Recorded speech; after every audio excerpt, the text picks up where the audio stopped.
Salut à tous et bienvenue sur Tarif et News semaine 34. Donc, on commence avec les précommandes. Donc, précommande toujours en fin de semaine et disponible la semaine d'après, le samedi à chaque fois. Précommande à partir de 11 h. Et comme d'habitude, je vous rappelle, vous pouvez précommander sur mon partenaire My Hobby Place et vous bénéficiez de moins 20% sur tous les prix Games Workshop. Donc ça, c'est plutôt intéressant. Et puis après, moi, je récupère aussi un petit peu. Donc, ça fait vivre la chaîne. Ça me permet de continuer. Et puis vous faites des économies, c'est gagnant-gagnant. Donc merci à tous ceux qui passent par ces liens-là. Alors, qu'est-ce qu'on a? On va commencer avec la Black Library et avec un magnifique bouquin. Voilà, il y a des très beaux bouquins qui sortent quand même chez la Black Library. Je pense qu'en termes de collection, on est plutôt gâté. Ensuite, vous avez Echo of Eternity, donc qui va sortir aussi en français. Alors c'est assez étonnant qu'on ait des sorties qui soient Doom, vous voyez, il sera aussi disponible en français et en allemand. Donc le prix de ce bouquin, il va être au prix de 18 €. Voilà. On y va avec des sorties qui avaient été repoussées parce que je pense que ça devait sortir quand même beaucoup plus tôt. En tout cas, il nous l'avait montré beaucoup plus tôt. Il nous l'avait montré dans la même veine que quand on a eu les cultistes. Et les cultistes, en fait, sont sortis. Enfin, une première partie des cultistes, parce que ça aussi, ce sont des cultistes. Vous voyez, ce sont les accused cultistes. Donc en français, ce sont les cultistes maudits.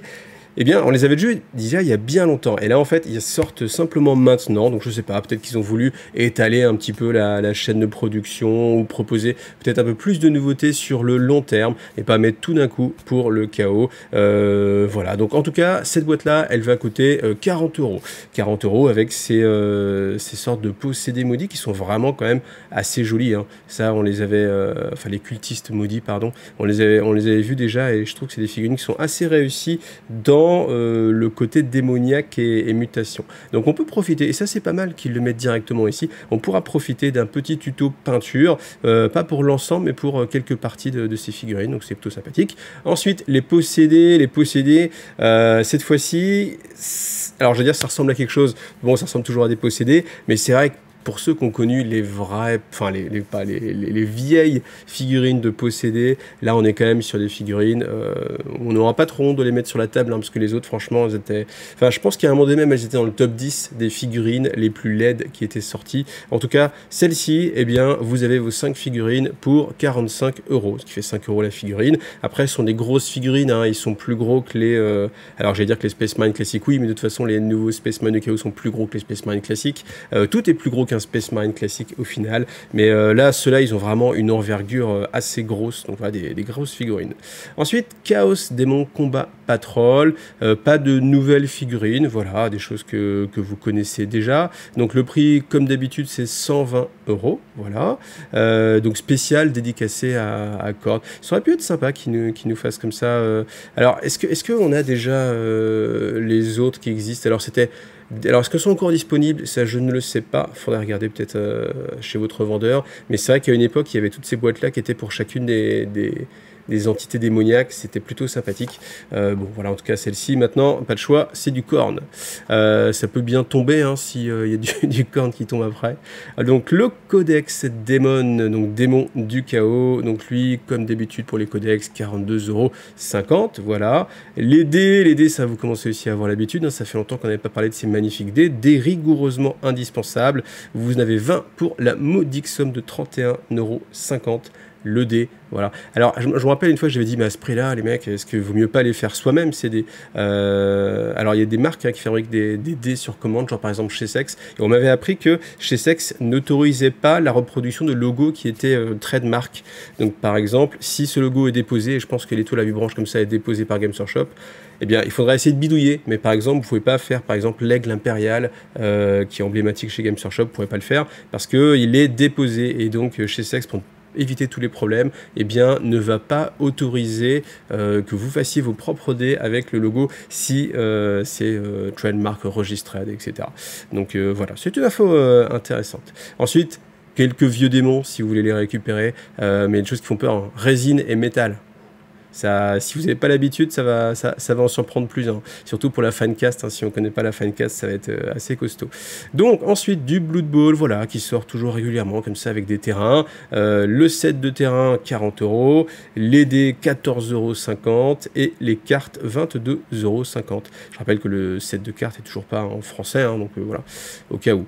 Ensuite, Imperium qui, normalement, devrait être disponible le 25, mais il y a des points de presse qui l'ont déjà reçu et qui l'ont déjà mis en vente, donc vous êtes déjà nombreux à l'avoir déjà reçu. Moi, j'ai pas réussi à le trouver pour l'instant, mais en tout cas, je vous avais parlé d'une petite idée, à savoir faire un concours de peinture. Et du coup, on va le faire. On va faire un petit concours de peinture comme ça qui paye pas de mine, juste entre nous. Pour participer, c'est simple, vous trouvez un magazine, ça coûte 1,99 €. Vous prenez la photo de votre figurine une fois qu'elle est peinte et vous la postez sur la commu IGTV sur Facebook. Donc vous voyez, c'est réservé à ceux qui ont Facebook. Après, si vraiment vous galérez, vous n'avez pas Facebook, vous pouvez m'envoyer les photos igtv@gmail.com.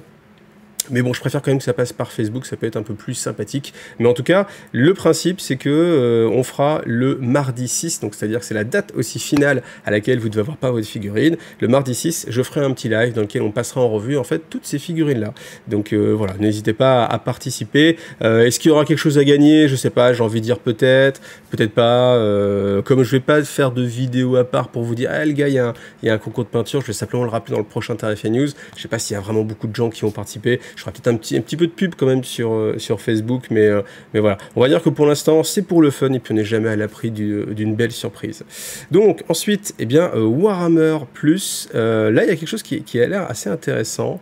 Lore Master League of Votann. Ça peut être assez intéressant et je serais curieux de voir toutes les infos qu'on va avoir. Alors, comme on est encore, on va encore être dans la date dans laquelle je serai encore abonné, parce que mon abonnement se termine à la fin du mois. Du coup, j'irai voir quand même. Après, c'est vrai que, comme on dit, c'est en VO, c'est toujours un petit peu plus difficile quand on n'est pas forcément très bilingue. Dans les infos aussi, il y aura le Nova Open avec quelques previews, mais bon, on nous promet à chaque fois monts et merveilles pour Warhammer 40 000, Age of Sigmar, Warhammer Underworld. Donc on sent qu'ils veulent quand même mettre Underworld en avant et Warhammer Horus Heresy.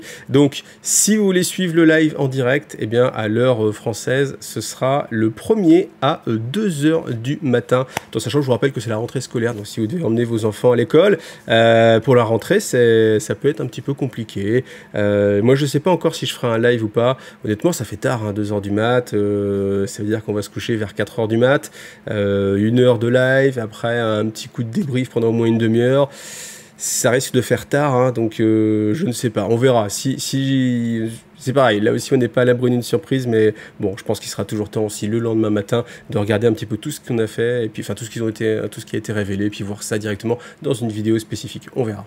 Alors on parlait Warhammer Plus, et du coup ça m'amène au sondage de la semaine dernière. Sondage de la semaine dernière où on avait la révélation des nouvelles figurines que vous gagnez, enfin que vous payez, que vous vous offrez avec Warhammer Plus. Et en fait, je me disais, les figurines sont quand même pas mal. Et du coup, j'ai posé la question. Avec ces révélations de nouvelles figurines, est-ce que vous changeriez d'avis? C'est-à-dire, tous ceux qui étaient en mode « je ne veux pas me réabonner, je ne veux pas m'abonner », les deux cas marchent. Est-ce que vous pouvez changer d'avis avec ces figurines? Et honnêtement, regardez, 42%. 42%, je trouve ça énorme. Des gens qui sont prêts à changer d'avis grâce aux figurines. Et c'est bien là la force en fait de Games Workshop. Et c'est vrai que pour synthétiser un peu tout ce qu'on avait dit sur Warhammer Plus, c'est vrai que le côté la figurine exclusive comme ça en plus, c'est une vraie belle carotte. Et il y a beaucoup de gens qui commandent exprès pour cette figurine et qui se disent le petit supplément en prix, voilà, cette figurine là peut-être que je la paierai 40 €, là on est à 50 €, ça fait 10 €, j'ai un bon d'achat de 10 €, enfin de 10 livres sur la boutique All-in Games Workshop, donc je me fais plaisir, tout le reste est gratuit. Donc oui, c'est envisageable de cette façon-là. Voilà, donc comme quoi, ils nous vendent de la figurine, après, il y a des gens qui comparaient ça en fait à ce qu'on pouvait faire, nous, youtubeurs, en disant, bah ouais, mais regarde Netflix, regarde les youtubeurs, c'est pareil, est-ce que le contenu toujours, etc.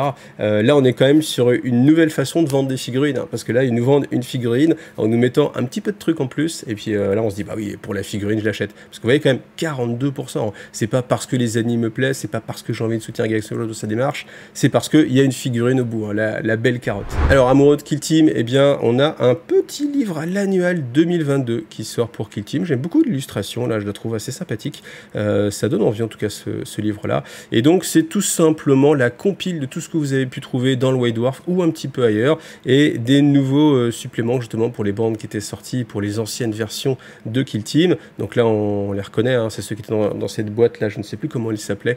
Boîte qui, à l'époque, m'avait marqué parce que je trouvais que le prix était était pas petit hein, déjà à l'époque. Donc en tout cas, il y avait des belles figurines, ça, les belles figurines, on a l'habitude chez Games Workshop. Donc vous allez pouvoir les jouer dans la nouvelle version de Kill Team. Vous allez avoir aussi la sortie. Ah oui, alors ce qu'il nous dit aussi qui peut être important, c'est que ces bandes-là, si vous avez raté cette boîte, si vous n'aviez pas envie d'acheter cette boîte, eh bien vous allez pouvoir les récupérer dans des boîtes séparées. Voilà, donc il y a des boîtes de Kill Team spécifiques avec ces factions qui vont sortir. On n'a pas la date, ce n'est pas samedi dans une dizaine de jours. Donc aussi le détail de tout ce qu'on avait dans ça c'était Nashmoon je crois, si je dis pas de bêtises, voilà. Des choses qui étaient sorties uniquement dans le White Dwarf, les Skitari, les Thousand Sun, voilà, le Culte Stealer, les Arlequins. Donc pas mal de choses pour Kill Team, et au final ce principe de tout regrouper dans un annual, c'est plutôt pas mal. Alors est-ce qu'il sera disponible en français ou pas? Je ne l'ai pas vu. Normalement je pense que oui, étant donné que Kill Team est traduit en français, donc ça me paraît assez cohérent, on peut imaginer qu'il le sera, mais on n'est jamais à l'abri d'une surprise, donc si vous avez l'info, mettez-le moi en commentaire, merci. Ensuite, du Necromunda, on a toujours beaucoup de Necromunda. Hein. Je pense que Forge World, maintenant, ils ont des tonnes et des tonnes de kits de Necro à sortir. En tout cas, ben, tant mieux, hein, parce que c'est vrai que si on joue à Necro, là, on a vraiment de quoi se mettre sous la dent. Alors après, bien sûr, à chaque fois, il faut passer par Forge World. C'est pas forcément ce qu'on préférerait faire. Mais au moins, on a des choses à se mettre sous la dent. Et là, on a un boss Goliath, et qui est vraiment dans l'esprit Goliath, surarmé, sur large. Hein. La figurine est bien large. Donc voilà, bon, après, c'est vraiment le plus pur style Goliath, hein, on aime ou on n'aime pas, mais en tout cas ça vous fait toujours de la nouveauté, et puis on imagine comme ça que ça va continuer comme ça pour toutes les factions. Un moment qui fait toujours plaisir et qui vous fait plaisir aussi, c'est le moment pour moi de vous dire merci, merci les tipeurs, merci ceux qui participent sur MyWePlace, merci ceux qui utilisent le lien Amazon, merci à tous ceux qui me soutiennent d'une façon ou d'une autre, et merci particulièrement aux nouveaux tipeurs, et donc Samuel, et aussi merci à Thomas. Je t'en dis merci parce que je me rappelle plus si je t'ai dit merci la semaine dernière. Donc voilà, merci à vous tous de me faire continuer à exister, et puis de me promettre comme ça un avenir radieux pendant des générations et des générations. Hein. Mes filles, elles vont reprendre d'IGTV dans 10 ans, dans 100 ans, on parlera encore d'IGTV s'il y a encore des Games Workshop et s'il y a encore des figurines. Alors si vous me suivez sur Twitch, vous n'êtes pas sans savoir que j'ai terminé pas plus tard que ce matin, eh bien cette table pour Warcry, hein, les nouveaux décors de la boîte de la V2, donc qui ont été peints en live sur Twitch. Donc si ça vous intéresse, eh bien vous pouvez regarder les rediffusions sur Twitch. Et puis eh bien demain à 21h, je vous propose un rapport de bataille en live que je vais faire avec l'ami Ludo. Moi, je jouerai les Scion of the Flame, voilà, figurines que j'aime vraiment beaucoup, figurines qui ont été peintes par l'ami Kiliox, qui est un service de peinture, donc je mets aussi le lien de son service de peinture en commentaire, comme ça, si ça vous plaît, vous pouvez aller le voir. J'aurais vraiment pas eu le temps de faire justement une autre bande, hein. Ça aurait été sympa qu'on ait les nouvelles bandes pour jouer, mais bon, honnêtement, vous voyez, j'ai terminé ce matin hein, pour cette table-là, donc rajouter le montage et la peinture d'une nouvelle faction, c'était tout simplement pas possible. Et après, comme c'est une bande que moi j'apprécie particulièrement, au final, je me fais plaisir sur une table qui, ma foi, en fait, me plaît beaucoup. C'est vrai qu'au début, les arbres, j'étais pas ultra fan, mais une fois que la table est vraiment terminée, je trouve que ça, c'est quand même assez joli. Donc attention, ce rapport de bataille, je vais vous le proposer en live sur YouTube. J'ai l'habitude de le faire souvent sur Twitch maintenant, mais je vais refaire un petit coup de live sur YouTube. Donc pensez bien à vous régler hein, si vous avez l'habitude de Twitch. Je parle pour toi Mathieu qui a toujours des petits problèmes sur l'endroit et l'heure. Donc demain mardi à 21h sur YouTube pour un rapport de bataille avec l'ami Ludo. Et puis si on a le temps, on vous en fera peut-être un petit deuxième. Voilà, bon, en tout cas, rendez-vous demain. Alors sur Kill Team hein, aussi, on a bien sûr encore plus d'informations sur Into the Dark qui sera la prochaine saison de Kill Team. Donc qui sera dans un environnement beaucoup plus restreint. Donc c'est un Space Hulk. Est-ce que les mauvaises langues vont dire que c'est parce que les règles de couvert étaient tellement compliquées qu'ils ont préféré changer de système de jeu? Je ne sais pas, mais on peut le penser. En tout cas, au moins, on va pas se casser la tête. Mais je vous rappelle quand même qu'il y avait une vidéo hein, qui a été faite par Games Workshop expressément pour expliquer ce système de couvert sur Kill Team, et je me dis vraiment que si les choses étaient simples, elles nécessiteraient pas de faire une vidéo exprès sur ce point là en particulier. Donc là on n'aura pas le souci. Par contre évidemment hein, si vous avez plutôt équipé de tir, bah là le sniper par exemple, on voit les sniper croûte ici, à mon avis c'est pas lui qui va faire le plus de travail. Alors on a une vidéo qui dure 4 minutes, je vous la mets un petit peu parce qu'on a quand même de très belles images. Bon on apprend surtout un petit peu sur l'historique, à savoir que bien sûr, les Space Hulk, c'est des endroits un petit peu dangereux, mais ce qui est intéressant, c'est plutôt ceci, en fait, qu'on voit. Donc, on voit un peu le système, tel que ça va se configurer. Donc, on va avoir des piliers avec ici, vous voyez, des encoches, et les murs ici viennent se clipser, en fait, dans ces encoches-là. Alors, là, on voit que cette partie-là n'est pas solidaire, c'est-à-dire que le dessus n'est pas solidaire. Pourquoi? Est-ce que c'est parce que déjà on prévoit de partir sur plusieurs niveaux? Est-ce que dans une prochaine extension, il y aura des escaliers? C'est possible, et c'est possible que justement on puisse mettre des piliers les uns sur les autres, avec peut-être un système de connecteurs. Là, bon, on est que sur de l'imagination, hein, parce que je n'ai pas bien sûr encore cette grappe en main, on verra. En tout cas, moi, ça me fait penser, je vais vous dire à quoi ça me fait penser, ça me fait tout à fait penser à l'atmosphère qu'on peut avoir dans Core Space. Core Space, si vous ne connaissez pas, je vous mets le lien ici d'une magnifique vidéo de présentation qui va vous donner envie. Et honnêtement, là, pour avoir reçu une table full 3D, dont je vous parlerai bientôt, je vous mets aussi le petit lien. Si vous êtes curieux, vous allez voir, il y a un petit lien en description. Eh bien, on retrouve un petit peu cette atmosphère-là. Et je me dis qu'au final, est-ce que ce jeu-là va pouvoir se comparer à l'expérience qu'on peut avoir dans un Core Space? Ça va être assez intéressant. Je pense que pour l'instant, en tout cas, ils ne nous ont pas laissé présager le système de loot, c'est-à-dire vous récupérez des armes, etc. qu'il peut y avoir. Mais posez-vous vraiment la question, le moment où ça va sortir. Je pense que c'est intéressant si vous cherchez justement un jeu comme ça où on est dans un Space Hulk. Eh bien, je pense que jouer à Core Space avec les décors thématiques un petit peu Warhammer 40 000 que je vous montrerai bientôt et que vous avez dans le lien en petite description, ça peut être une solution qui n'est pas moins intéressante que celle-ci. Alors après, là bien sûr, vous avez des décors en plastique très détaillés avec beaucoup de petits éléments à peindre. C'est un avantage parfois quand on cherche du détaillage, c'est un inconvénient quand vous voulez peindre rapidement les choses, mais en tout cas, ça va être assez intéressant et puis j'espère que je pourrai vous tester ça, en tout cas vous montrer ça. Tout ce que je peux vous dire par contre, c'est que en tout cas en termes de modularité, eh bien, je ne sais pas si on a la possibilité de faire des diagonales, mais ça change aussi un petit peu les choses. Bon, on a vraiment des superbes photos d'ambiance, ça c'est clair. Mais quand on regarde ça, je ne suis pas certain qu'on puisse faire des diagonales pour changer un petit peu le volume. Et quand on regarde, si là on est sur l'ensemble de la table, j'ai peur aussi que ça manque. Alors, ça manque un petit peu de pièces, mais un tout petit peu. Voilà, en tout cas, on pourra voir ça avec le détail. Mais là aussi, hein, je pense qu'en termes de décor, il y aura vraiment moyen soit d'aller très vite avec un grand coup de brossage et partout comme ça, ou soit vraiment de détailler les choses et d'y passer vraiment un bon moment. On attend de voir aussi combien ça va coûter. Ça va être aussi assez décisif. Honnêtement, moi, mon pronostic, je pense qu'on va dépasser les 200 € parce que cette boîte-là, elle me fait penser à la boîte de Necromunda qui était sortie avec justement le même type de décor et on était, je crois, sur 225 € de tête de mémoire comme ça. Donc, voilà. Aussi, mettez-moi vos pronostics en commentaire et puis on verra ça assez prochainement, je pense. Voilà.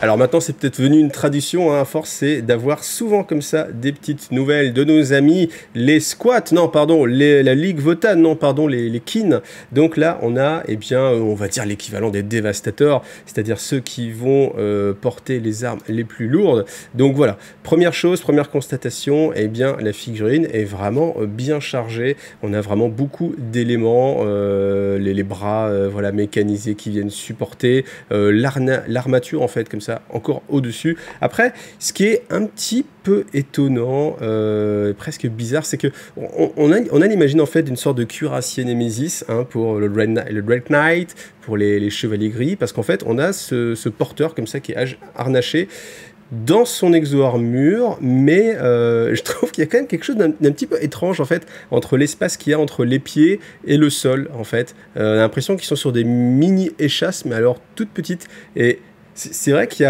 a un petit côté étrange. Faudrait voir vraiment la rotation de la figurine à 360. Après, il y a des choses que j'aime beaucoup, par exemple la protection ici, là, je trouve que c'est vraiment très sympathique. Là, cette partie-là, où on a le gars un petit peu sur, je sais pas, je pense que j'aurais plus vu quelque chose comme les bras, à savoir vraiment il est à l'intérieur et on voit une sorte d'excroissance comme ça de ses pieds, plutôt qu'il est mis devant. Je suis pas sûr que ce soit la chose la plus pratique, mais bon. En tout cas, voilà, on a ces révélations là. Ces figurines sont quand même pas trop mal. Est-ce que je suis encore convaincu? Je ne sais pas trop. En tout cas, ceux qui vont avoir à les peindre, bon courage à vous, parce que voilà, il y a quand même beaucoup de petits éléments. Je pense que ça va être difficile à tout monter et à peindre. Moi, j'aime bien peindre comme ça pour gagner du temps. Mais bon, en tout cas, ce qu'on sait, c'est que tenez-vous bien, parce que the biggest reveal c'est-à-dire la plus grosse révélation va arriver à la fin du mois sur le Nova Open. Donc, est-ce qu'on aura peut-être la vision complète de toute l'armée à ce moment-là? Ça peut être le moment. Ça fait déjà un petit moment qu'ils nous teasent avec les kins. On a la révélation complète du fluff sur Warhammer Plus avec Lore Master. Donc, je pense qu'on arrive au moment donné où le codex devrait pas trop tarder. Pour septembre, ça pourrait être envisageable.